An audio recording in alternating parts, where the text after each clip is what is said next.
and welcome to Twisted Dye Kitchen, my fiber journey. I'm so glad you're here. I'm sorry it's been a while since I've been here. Just kind of in a creative funk. The weather here didn't help for the past almost 2.5 weeks. It was gray and cloudy, rain off and on, and the temperature was kind of on the cold side. So put me into a funk that I couldn't see myself getting out of. So I listened to my soul and figured, maybe it's some time that I just need to sit and read, do some projects around the house, clean my sunroom. So I did that. And it kind of got my spirits lifted because obviously you find things that you haven't seen in a while that kind of spurs new creative thoughts and enjoyment that you've had. So I hope you forgive me for not being here for a couple weeks, a little bit longer, possibly 4 weeks maybe. But I'm here, the sun is shining, the forsythia are starting to bloom in my yard. We have some crocus that have shown their beautiful little faces. We have daffodils that are just starting to open and show their cheery little faces. The other thing that has kept me away is I started a part-time job. I want to say the end of February, beginning of March. I started with a nursery so that I can get back into the other part of my life that I truly love, which is gardening and the enjoyment of flowers and understanding the native gardens and the ecosystem to keep the bugs coming, to keep the butterflies coming, the moths, the good moths outside, and to have the birds happy. So that's been my priority, and my goal this year is to focus on native plants. So bear with me during these times. I'm trying to juggle going back to work part-time and getting my schedule down with that, and then fitting that into my creative outlets. So thanks for coming. I appreciate it. So glad you're here with me. I missed you. I actually put on makeup for you. Haven't done that in such a long time. Come back with me. Come to my fiber journey. The only real thing that I have to share with you is my knitting. Haven't done very much spinning at all, even anything to show for what I've done. In the knitting world, I am finished with the body of my Caitlin Hunter sweater, and I'm going to move back so you can see. The bottom is completed, and I am going to start the color work on the top of the sleeve. And I've decided that I don't really want this texture on the sleeve. I think it'll add too much bulk, and I don't need that type of bulk around that part of my arms. So I'm just going to go ahead and do what I did down here, which is just the straight stitch down here. And I'm happy with that decision, and I hope you agree with me. Obviously it's my sweater, but I just like to have people agree with me. It just added too much unnecessary bulk, and with the type of yarn that I have and that I've been using, you can't really see the design structure that was meant for the purl side. So I'm happy with that decision of just going with the stockinette. The other that I picked back up was, or is, my Sunday cardigan, which I've shown you. I am finished with the body portion. I am now coming down to the ribbing, and then I should be on the sleeves for this, which is just going to be a plain sleeve, which I'm happy with. And then I think I've shown you the really cool wooden buttons that I'm going to be adding, and I'm just adding 3 buttons up at the top, and that's all, because primarily this is just going to be a fun sweater. Let's see if I can find those for you. I'm not sure if I have those down here. If I don't have them, I'll make sure I show you the buttons the next time. But they're a real, oh, here they are. Yay! I bought these several years ago at an art fair close to my house, and it's this cute little man that does a lot of woodworking. But these buttons, can you see them? These buttons are all handmade by him, and each one of these are just a little different for the coloring. And here's one more, the last one. So I thought that that would kind of add a little dimension and a little fun to the project, and add a little spice. So here's hopefully you can see how that's gonna look. Isn't that fun? Now, I'm not sure if you watched or watch Leslie Friend, A Friend to Knit With. Is it Leslie? Yeah. Her mother taught her to use part of the yarn as the thread for the button. And since this is a bulky, see if I can pull these apart.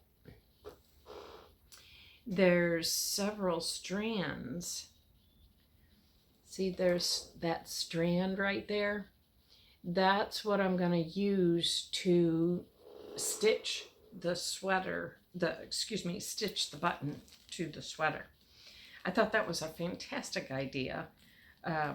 That way you don't have to worry about the threads pulling through or hurting the yarn that you made for the sweater or the area where you're putting the button. So that hopefully should be completed. I'd like to get this one completed by the end of this March, possibly first part of April. Maybe I can wear it for Easter, which is just a couple of weeks away, and we don't really do anything. And with COVID, you know, who knows what we're going to be able to do. So that's my blue sweater, and that's really primarily large projects that I had. I'm going to insert a photo right here.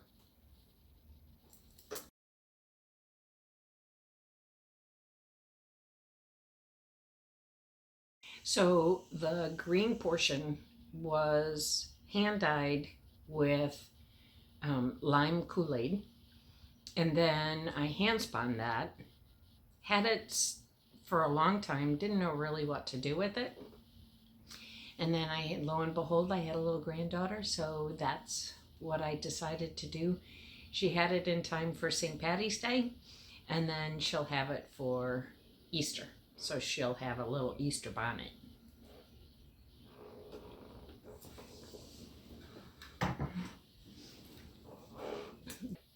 I did come across a project that I worked on a long, long time ago.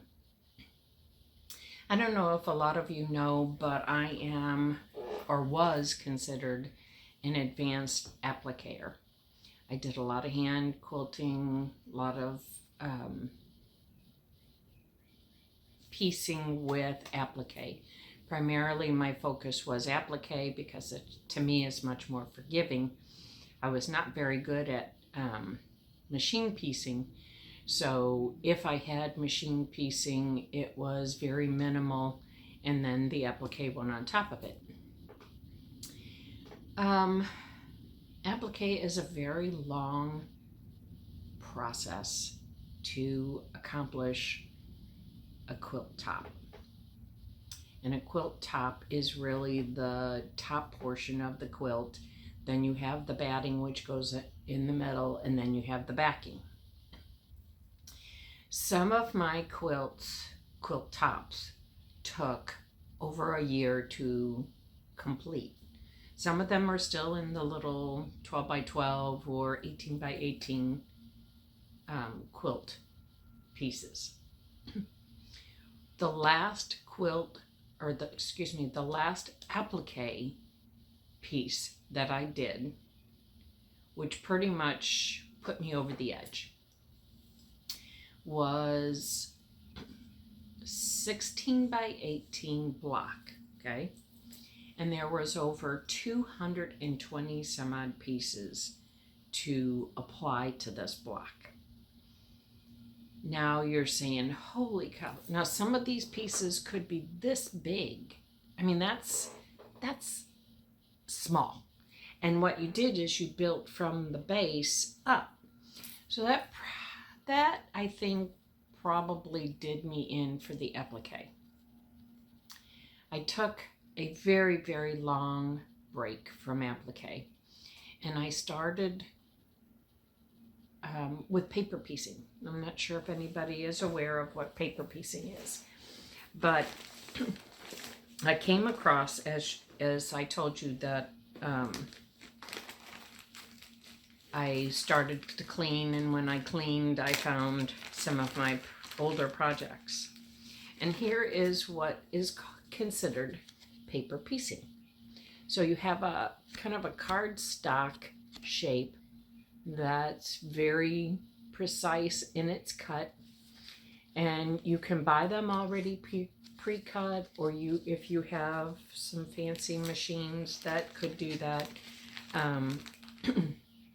you can have those cut out for yourself and make your own designs. I do have a hexagon shape for the center, and I originally was going to do this quilt just for fun in pinks.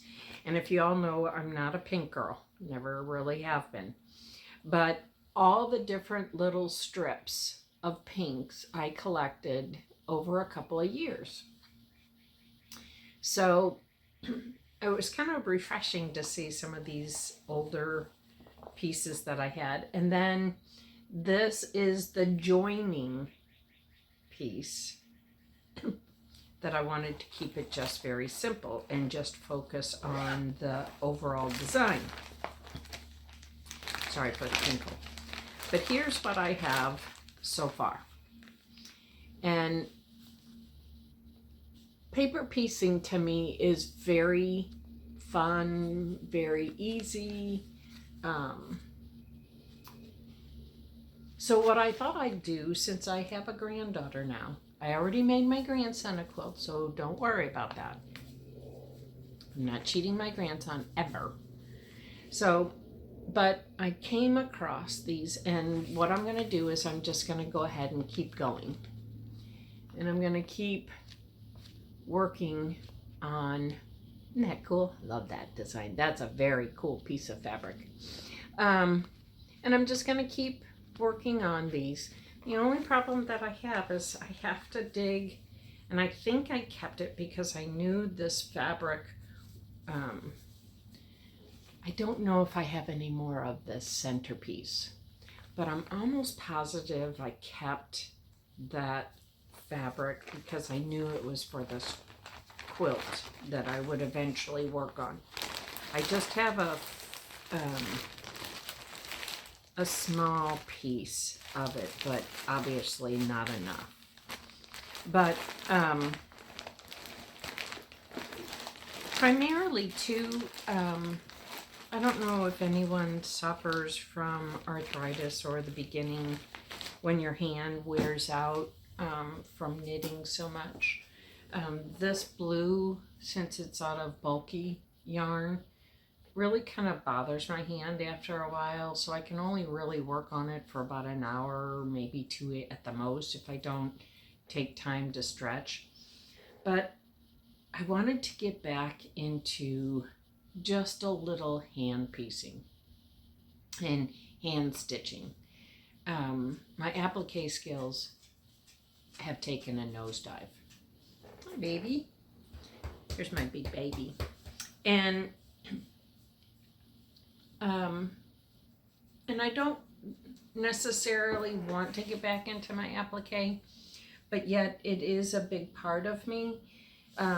And knowing what I did and knowing where I am now, it just hurt too much to see how poor my applique skills are. But like anything, it took me 4-5 years of working on pretty much a block of the month to develop that hand skill, and it'll take that long in order to get back into it.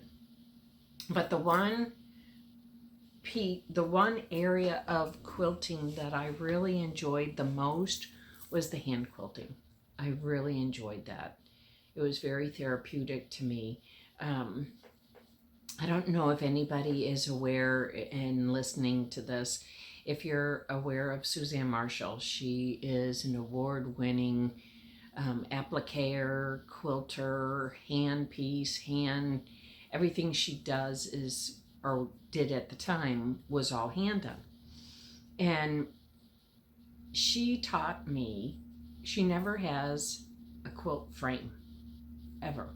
She bastes the 3 pieces together very closely. She bastes very closely so that the 3 pieces don't shift. And she quilts in her lap. She just has the 3 pieces together and she can transport it, and I really liked that. And that I wouldn't mind getting back to. But I've got my rug hooking, I've got my spinning, I've got my knitting.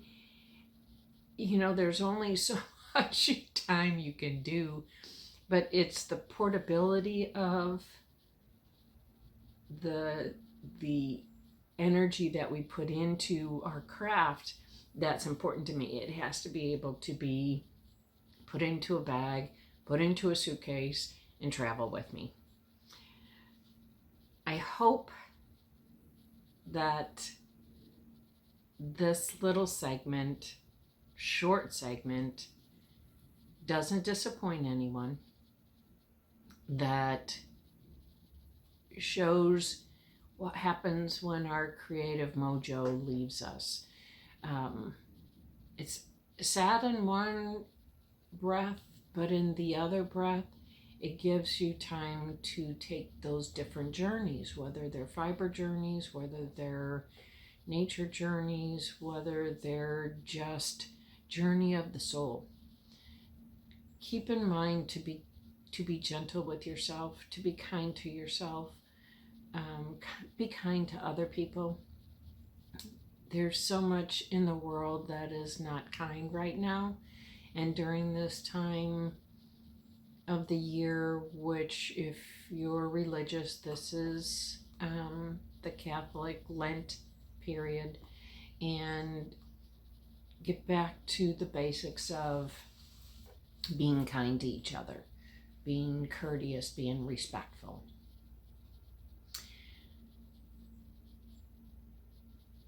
If there's anything that I can provide you with the paper piecing, please don't ask me about knitting because I'm still struggling with this myself. But in the rug hooking world, or in the spinning world, or in my paper piecing, let me know.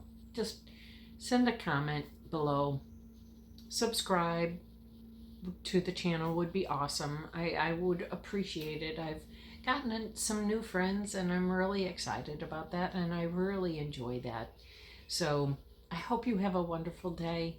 I hope you have a great week and enjoy some sunshine. And until then, enjoy.